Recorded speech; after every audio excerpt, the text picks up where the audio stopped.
জামাতে ইসলামের পক্ষ থেকে বলা হয়েছে যে এদেশে দেশপ্রেমিক হলো শুধুমাত্র সামরিক বাহিনী এবং জামাতে ইসলামী।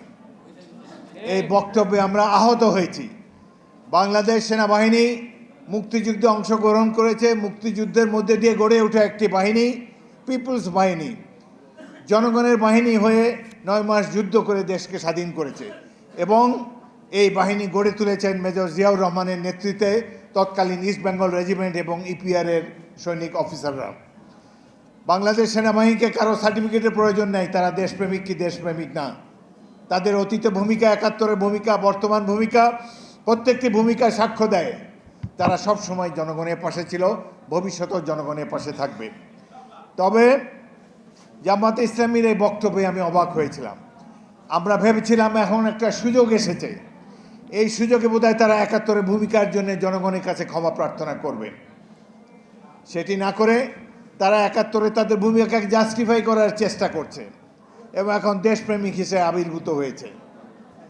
আমরা তাদেরকে মিত্র হিসেবেই এতদিন গণ্য করে এসেছি। তাদের উপরে যখন অত্যাচার নির্যাতন চালিয়েছে ফ্যাসিস্ট বাহিনী, আমরা তাদের সাথে সহমর্মিতা জানিয়েছি। তাদের দলকে যখন বিলুপ্ত করে দেওয়া হয়েছে, ধানের শীষ দিয়ে তাদেরকে নির্বাচনে অংশগ্রহণ করার সুযোগ দিয়েছি। বেগম খালেদা জিয়া তাদেরকে মন্ত্রিসভায় স্থান দিয়েছেন, আমরা অনেকে সেটি পছন্দ করিনি, দলের শৃঙ্খলার স্বার্থে মেনে নিয়েছি। তার বিনিময়ে কি আজকে তাদের এই উক্তি করা কি সঠিক হয়েছে? আমরা এই ধরনের উক্তি তাদের কাছে আশা করি না। এটি বর্তমানে যে ইস্পাত কঠিন ঐক্য গড়ে উঠেছে রাজনৈতিক দলসমূহের মধ্যে, তাদের মধ্যে ফাটল সৃষ্টি করতে পারে। এই ব্যাপারে তারা ভবিষ্যতে আরও যত্নবান হবেন। 1971 ছিল সাধারণ মানুষের যুদ্ধ। এই যুদ্ধের ফলে আমার আগের বক্তারা বলেছেন রাজনৈতিক পতাকা, এই দেশের ভৌগোলিক পরিবর্তন হয়েছে, পতাকা বদল হয়েছে এবং একটি জাতি একবারই স্বাধীন হয়, বারংবার স্বাধীন হবে না। এটিকে ঢেকে পাওয়ার জন্যে, এটিকে আরও অনুল্লেখযোগ্য করার জন্যে কারো কারো ভূমিকা থাকতে পারে। বিশেষ করে 71-এ মুক্তিযুদ্ধে যারা এর বিরোধিতা করেছিলেন, তারা হয়তো তাদের কালিমা মুক্ত হওয়ার জন্যে এই মহান স্বাধীনতা যুদ্ধকেই তারা অবমূল্যায়ন করার চেষ্টা করতে পারেন। এটি অত্যন্ত দুঃখজনক। একটি জিনিস আমরা অবাক হই, 1947 সালে সারা দেশের মানুষ পাকিস্তান চেয়েছিল। সে সময়ও এই দল জামাতে ইসলামী পাকিস্তানের বিরোধিতা করেছিল।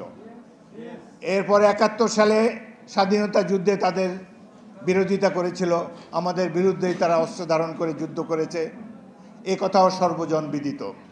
তারপরও স্বাধীনতা পরবর্তীকালে আওয়ামী দুঃশাসনের কারণে আমরা তাদেরকে আমাদের জোটে আশ্রয় দিয়েছি।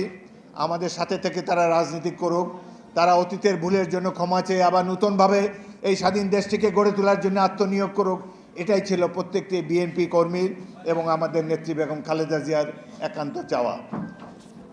আমরা সকল সময়ে তাদেরকে সহমর্মিতা সমর্থন জুগিয়েছি, আমাদের জোটেও তাদেরকে স্থান দিয়েছি এবং এখনও তাদেরকে বন্ধু হিসেবেই আমরা বিবেচনা করি।